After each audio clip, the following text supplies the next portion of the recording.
तो आज हम देखने वाले हैं कि अभाज्य गुणनखंड विधि द्वारा कैसे किसी संख्याओं का एलसीएम तथा एचसीएफ ज्ञात किया जाता है।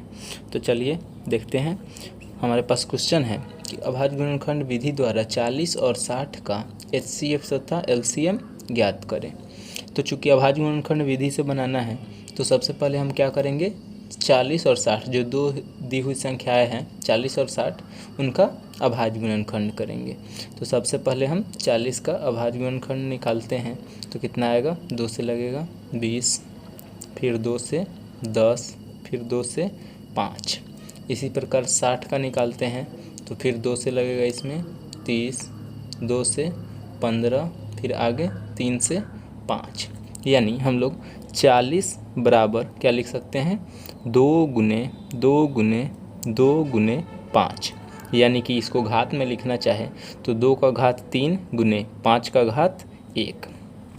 उसी प्रकार 60 को लिखे तो 2 गुने 2 गुने 3 गुने 5, यानी कि 2 का घात 2 गुने 3 का घात 1 गुने 5 का घात 1। अब हम लोग को सबसे पहले एचसीएफ निकालना है तो हम लोग लिखेंगे एचसीएफ 40,60, यानी कि 40 और 60 का एचसीएफ। तो 40 और 60 की एचसीएफ के लिए हमें ये लिखना पड़ेगा कि प्रत्येक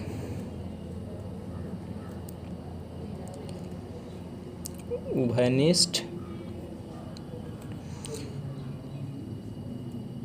अभाज्य गुणनखंडों के सबसे छोटी घात का गुणनफल। यानी समझते हैं हम, यहाँ लिखा गया है प्रत्येक उभयनिष्ठ अभाज्य गुणनखंडों के सबसे छोटी घात का गुणनफल। यानी जो हम 40 और 60 का अभाज्य गुणनखंड किए हैं तो हमारे पास 2, 3 और 5 अभाज्य गुणनखंड के रूप में प्राप्त हुए हैं।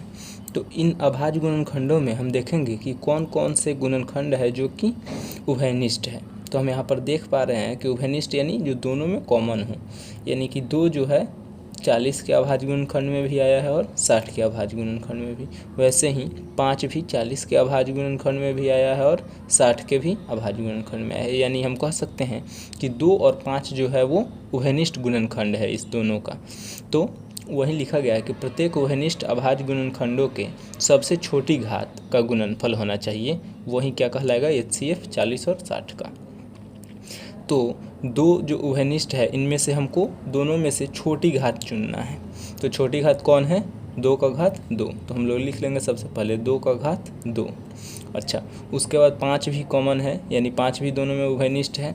तो हम लोग इसमें से दोनों में से छोटी घात चुन लेंगे। चूँकि दोनों बराबर ही हैं तो हम लोग 5 का घात 1 चुन सकते हैं। तो अब यहाँ से हम लोग निकालेंगे तो 2 का घात 2 कितना हो गया, 4 गुने 5 का घात 1 5, यानी 4 में 5 से गुना कर दे तो 20। तो हमारा जो ये 20 आ गया वो एचसीएफ कहलाएगा 40 और 60 का।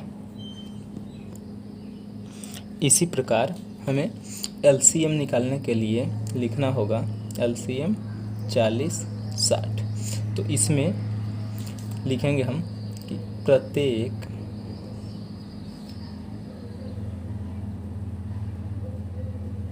अभाज्य गुणनखंडों के बड़ी घात का गुणनफल। यानी कि इसमें उभयनिष्ठ नहीं देखना है, इसमें हमें ये चुनना है कि जो जो गुणनखंड आए हैं उनके बड़ी घातों का गुणनफल लेना है। यानी हम देख सकते हैं कि 3 प्रकार के गुणनखंड हमारे पास प्राप्त है, 2, 3 और 5। तो इन तीनों प्रकार के गुणनखंडों के जो सबसे बड़ी घात होगी वो हमें चुनना है। तो सबसे पहले 2 के लिए हम चुनते हैं तो 2 ठो हमारे पास है, 2 का घात 2, 2 का घात 3। तो जो बड़ी है उसे हम ले सकते हैं 2 का घात 3, ठीक है, गुने। अब 3 के घात के लिए चुने तो ये अकेले है, तो इसमें हम बड़ी घात देखें तो इतना ही 3 का घात 1 ही मिलेगा हमारे पास। तो 3 का घात 1 लिख लिए। फिर गुने 5 भी है हमारे पास, तो 5 का घात भी 1 ही चुन सकते हैं क्योंकि दोनों बराबर ही हैं। हमें बड़ी चुनना है तो कोई भी चुन सकते हैं। उसके बाद हम यहाँ पर इसको गुना करें तो 2 का घात 3 कितना हो जाएगा 8 गुने 3 का घात 1 3 गुने 5 का घात 1 5। यानी जब हम तीनों को गुना करेंगे तो हमारे पास कितना आ जाएगा 120। यानी कि 40 और 60 का एलसीएम कितना हो जाएगा 120।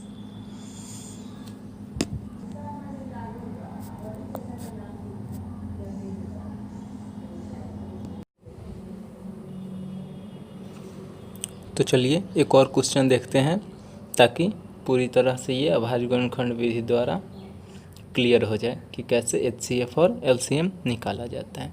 तो अब की बार क्वेश्चन है कि 90 और 150 हमारे पास दो ठो संख्याएं दी हुई है 90 और 150 और इनका अभाज्य गुणनखंड विधि द्वारा क्या निकालना है एचसीएफ तथा एलसीएम।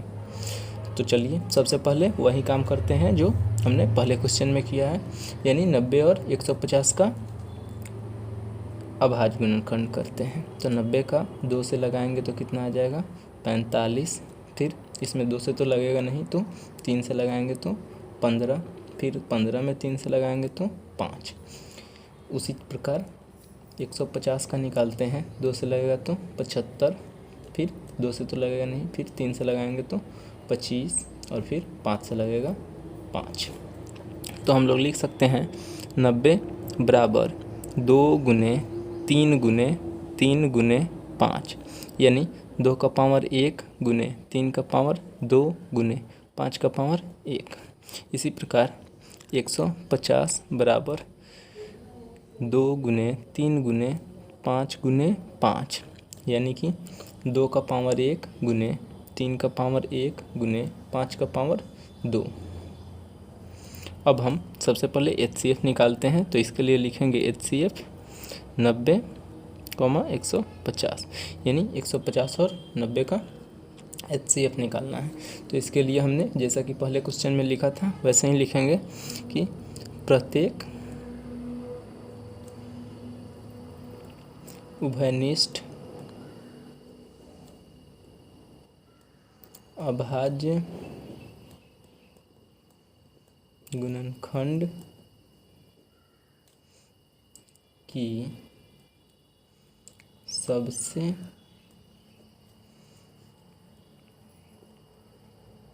छोटी घात का गुणनफल,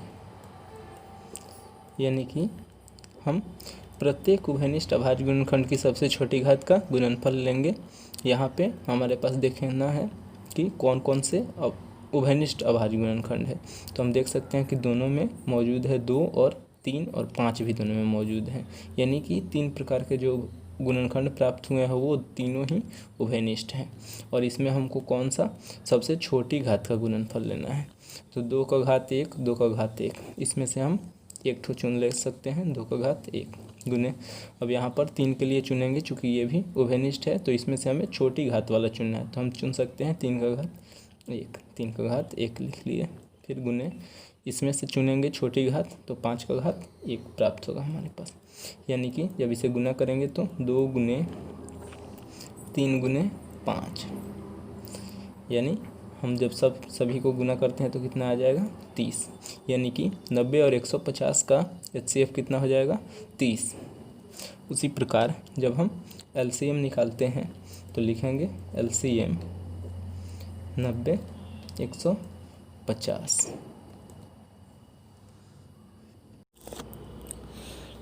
सॉरी ये वीडियो पॉज हो चुका था और मैंने बना दिया।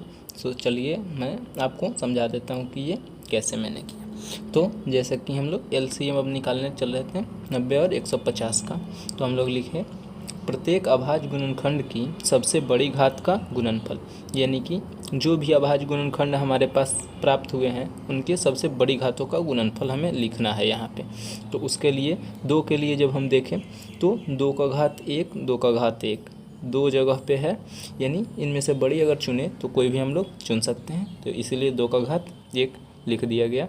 आगे फिर देखते हैं 3 के लिए। तो 3 का घात 1 है और 3 का घात 2 है, तो फिर हम यहाँ से 3 का घात 2 चुन लेंगे क्योंकि हमें सबसे बड़ी घात चुनना है।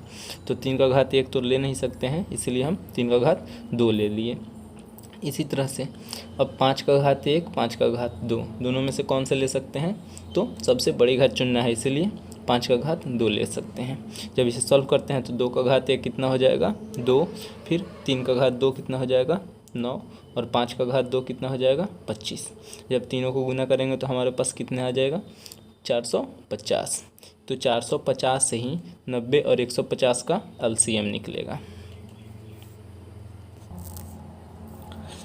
यहाँ पर ध्यान देने वाली बात यह है कि हम एचसीएफ में हमेशा उभयनिष्ठ अभाज्य गुणनखंड लेते हैं, उनके सबसे छोटी घात लेते हैं, लेकिन एलसीएम में सभी गुणनखंड, जितने टाइप के गुणनखंड हमें प्राप्त हुए हैं उनके बड़ी घात का गुणनफल लेते हैं। तो ये हमेशा याद रहना चाहिए कि एचसीएफ यानी उभयनिष्ठ अभाज्य गुणनखंड के सबसे छोटी घात लेना है, और एलसीएम यानी अभाज्य गुणनखंड जितने भी प्राप्त होंगे उनमें सबसे बड़ी घात को चुनना है। कई बार ऐसा होता है कि हमें कोई भी उभयनिष्ठ गुणनखंड प्राप्त ही नहीं होते हैं, जैसे कि जो इसमें इसके गुणनखंड में आया रहेगा वो दूसरे के गुणनखंड में नहीं आया रहेगा। तो उस स्थिति में हम क्या करते हैं, तो एचसीएफ 1 मान लेते हैं, यानी 1 तो सभी में उभयनिष्ठ रहता ही है, इसलिए हम क्या मान लेते हैं 1। तो जिनमें उभयनिष्ठ गुणनखंड हमें नहीं मिलेगा उनमें क्या करेंगे 1 हमारा एचसीएफ हो जाएगा। तो चलिए अब हम जल्दी से कुछ संख्याओं के अभाज्य गुणनखंड विधि द्वारा एचसीएफ और एलसीएम देख ले, ताकि पूरी तरह से कंसेप्ट क्लियर हो जाए। तो यहाँ पर हमारे पास दी हुई संख्या है 6 और 20। तो 6 और 20 का एचसीएफ निकालने के लिए क्या करेंगे, हम सबसे पहले 6 का अभाज्य गुणनखंड करेंगे, 2 से लग जाएगा 3, अब आगे फिर नहीं लगेगा इसमें, तो फिर आगे हम करेंगे 20 का, 20 2 से लगेगा, फिर 2 से लगाएंगे 10 को तो 5, यानी कि 6 बराबर क्या लिखा जा सकता है 2 गुने 3, पावर में लिखना चाहे तो 2 का पावर 1 और 3 का पावर 1। उसी प्रकार 20 बराबर क्या लिख सकते हैं 2 गुने 5, यानी कि 2 का पावर 2 गुने 5 का पावर 1। अगर हम इसका एचसीएफ निकालना चाहें तो एचसीएफ 6 20 का क्या हो जाएगा, तो चूँकि अब मैं वो पूरा लाइन नहीं लिखने वाला हूँ, आप पहले दूसरे क्वेश्चन से देख सकते हैं कि क्या हमें बस ये देखना है कि एचसीएफ के लिए हम क्या लेते थे, तो उभयनिष्ठ जो गुणनखंड होते थे उनके सबसे छोटी घातों का गुणनफल लेते थे। हमेशा याद रखना है एचसीएफ के लिए क्या लेना है, तो उभयनिष्ठ जो गुणनखंड होंगे उनके सबसे छोटी घात का गुणनफल। तो 6 और 20 के गुणनखंड में देखते हैं तो एक ही गुणनखंड है जो कि उभयनिष्ठ है, यानी वो 2 है, और इसके भी छोटी घात लेना है हमें। तो छोटी घात कौन सा, 2 का घात 1 हो जाएगा, यानी कि हम क्या ले सकते हैं 2 का घात 1, और भी कोई उभयनिष्ठ गुणनखंड हमारे पास नहीं है, यानी कि हमारा आंसर कितना हो जाएगा 2 का घात 1, यानी 2 ही हो जाएगा। तो 6 और 20 का एचसीएफ कितना हो जाएगा 2। उसी प्रकार से अगर हम निकालना चाहें एलसीएम, तो एलसीएम 6 20 बराबर क्या होगा, तो एलसीएम के लिए याद रखना है जितने टाइप के गुणनखंड हमारे पास आए होंगे उन सारे टाइप के सबसे बड़ी घातों का गुणनफल लेना है। चूँकि हमारे पास यहाँ पे 3 टाइप के गुणनखंड प्राप्त हुए हैं, 2 3 और 5, तो सबका बड़ी घातों का गुणनफल लेना है। तो 2 का घात 2 ले सकते हैं, चूँकि यहीं 2 के गुणनखंड में यहीं बड़ी घात है, तो 2 का घात 2 ले लिए। फिर गुने 3 में देखेंगे तो ये अकेले ही है, तो इसका 3 का घात 1 ही ले सकते हैं, चूँकि यहीं सबसे बड़ी है। उसी प्रकार से 5 का घात 1 ले सकते हैं हम लोग। अब तीनों का जब गुना करें तो 2 का घात 2 कितना हो जाएगा 4 गुने 3 का घात 1 3 गुने 5 का घात 1 5, यानी तीनों को गुना करने पर कितना आएगा 60, यानी कि एलसीएम 6 और 20 का हमारे पास कितना आ गया 60। अगली हमारे पास संख्याएं दी है 18 और 25। इसका भी अभाज्य गुणनखंड विधि से एचसीएफ तथा एलसीएम ज्ञात करना है। तो इसके लिए भी सबसे पहले हम क्या करेंगे 18 का अभाज्य गुणनखंड करेंगे। 18 का अभाज्य गुणनखंड करेंगे, 2 से लगेगा 9, फिर 3 से 3, फिर 25 का जब अभाज्य गुणनखंड करेंगे तो 2 3 किसी से नहीं लगेगा, 5 से लगेगा 5, यानी कि 18 बराबर क्या लिख सकते हैं 2 गुने 3 गुने 3, यानी घात में लिखे तो 2 का घात 1 और 3 का घात 2। उसी प्रकार 25 बराबर क्या लिख सकते हैं, 5 गुने 5 यानी कि 5 का घात 2। तो अब हमें क्या निकालना है, HCF। तो HCF 18, 25 के लिए हम क्या करते हैं, तो हमेशा याद रखना है कि HCF में उभयनिष्ठ अभाज्य गुणनखंड ढूंढते हैं और उसकी सबसे छोटी घात लेते हैं। तो 18 और 25 के अभाज्य गुणनखंड में देखते हैं तो हमें कोई भी उभयनिष्ठ प्राप्त नहीं होता, यानी जैसे 2 यहाँ पे है तो 2 नीचे गुणनखंड में नहीं आया है, 3 ऊपर है तो 3 नीचे भी गुणनखंड के रूप में नहीं आया है, और 5 नीचे है तो ऊपर गुणनखंड के रूप में नहीं आया है। यानी कोई भी ऐसा गुणनखंड नहीं है जो 18 में भी शामिल हो और 25 में भी। तो मैंने बताया ही है कि 18 और 25 में शामिल अगर नहीं है, यानी कि कोई भी संख्याओं में उभयनिष्ठ गुणनखंड नहीं है, तो उसका HCF कितना होता है, 1। तो हम क्या लिख देंगे, HCF 1। उसी प्रकार अब हम LCM निकालेंगे। तो LCM के लिए 18, 25, LCM के लिए क्या करना था, तो LCM के लिए जितने प्रकार के गुणनखंड प्राप्त हुए हैं उनमें सबसे बड़ी घातों का गुणनफल ले लेंगे। तो 2 का घात 1 है, यह अकेले है, हम उतना लिख सकते हैं 2 का घात 1 गुने 3 का घात 2। चूँकि अकेले है तो इसमें देखना ही नहीं है कि कौन बड़ी है कौन छोटी है, यह अकेले है उतना ही वही बड़ी है, 3 का घात 2। फिर कितना, 5 का घात 2, चूँकि ये भी अकेले ही हैं। तो हम लोग क्या लिख सकते हैं, 2 का घात 1 2 गुने 3 का घात 2 कितना होगा, 9 गुने 5 का घात 2 25। यानी कि जब तीनों का गुना करें तो हमारे पास कितना आएगा, 450। यही 18 और 25 का LCM होगा। अगली संख्याएं हमारे पास है 12 और 15 और 25, 21 12, 15, 21, यानी 2 संख्याओं के बजाय 3 संख्याएं दी हुई है।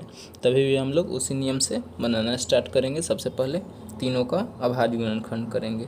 तीनों का अभाज्य गुणनखंड करने पर देखते हैं कितना आता है। तो तीनों का अभाज्य गुणनखंड करते हैं। जब तीनों का अभाज्य गुणनखंड निकाल लेंगे तो लिखेंगे 12 बराबर क्या लिख सकते हैं हम लोग, 2 गुने 2 गुने 3, यानी कि घात के रूप में लिखे तो 2 का पावर 2 गुने 3 का पावर 1। 15 बराबर क्या लिख सकते हैं, 3 गुने 5, यानी घात के रूप में 3 का घात 1 और 5 का घात 1। 21 बराबर लिखें तो 3 गुने 7, यानी कि 3 का घात 1 गुने 7 का घात 1। अब हमें क्या निकालना है, सबसे पहले HCF 12, 15, 21। तो HCF के लिए मैंने बताया था कि उभयनिष्ठ गुणनखंड चुनना है, तो इन तीनों में उभयनिष्ठ होना चाहिए। अब 2 से नहीं, 3 ठो दिया हुआ है संख्या, तो तीनों में कौन से गुणनखंड है जो उभयनिष्ठ है। तो यहाँ पर हम देखते हैं तो 12 में 3 आ रहा है, 15 में भी 3 आ रहा है और 21 में भी 3 आ रहा है। इसके अलावा कोई भी उभयनिष्ठ नहीं है, यानी हम इसकी सबसे छोटी घात ले लेंगे। तो सबसे छोटी घात कौन है, 3 का घात 1, यानी कि चूँकि एक ही उभयनिष्ठ गुणनखंड है तो हम एक ही लिख सकते हैं, इसके आगे नहीं। तो 3 का घात 1 कितना होगा, 3, यानी कि 3 हमारे पास 12, 15 और 21 का HCF प्राप्त हो गया। उसी तरह से अब हम LCM निकालेंगे, 12, 15, 21। LCM के लिए हमने क्या देखा था कि जितने टाइप के गुणनखंड प्राप्त हुए हैं उनमें सबसे बड़ी घातों का गुणनफल लिखते हैं। तो हमारे पास 2, 3, 5, 7 इतने टाइप के गुणनखंड प्राप्त हुए हैं। 2 के लिए सबसे बड़ी घात कौन है, 2 का घात 2, तो 2 का घात 2 लिख लेंगे गुने 3 के लिए सबसे बड़ी घात देखें तो तीनों एक ही समान है, यानी कि हम लोग एक ठो लिख सकते हैं, 3 का घात 1। उसके बाद 5 का देखें तो 5 के लिए भी अकेले हैं, तो 5 का घात 1 लिख सकते हैं गुने 7 भी अकेले है तो 7 का घात 1 ही लिख सकते हैं हम लोग। उसके बाद देखिए तो 2 का घात 2 कितना हो जाएगा, 4 गुने 3 का घात 1 कितना होगा, 3 गुने 5 का घात 1 कितना हो जाएगा, 5 गुने 7 का घात 1 कितना हो गया, 7। अब जब चारों को गुना करते हैं तो हमारे पास कितना आ जाएगा, 420। चारों को गुना करने पर हमारे पास कितना आया, 420। तो 420 ही 12, 15, 21 यानी तीनों संख्याओं का LCM प्राप्त होता है। तो इसी प्रकार से आप किन्हीं भी दी हुई संख्याओं का अभाज्य गुणनखंड विधि से HCF तथा LCM ज्ञात कर सकते हैं, चाहे वो 2, 3 जितनी भी संख्याएं दी हुई रहे आप आसानी से ज्ञात कर सकते हैं। Thank you.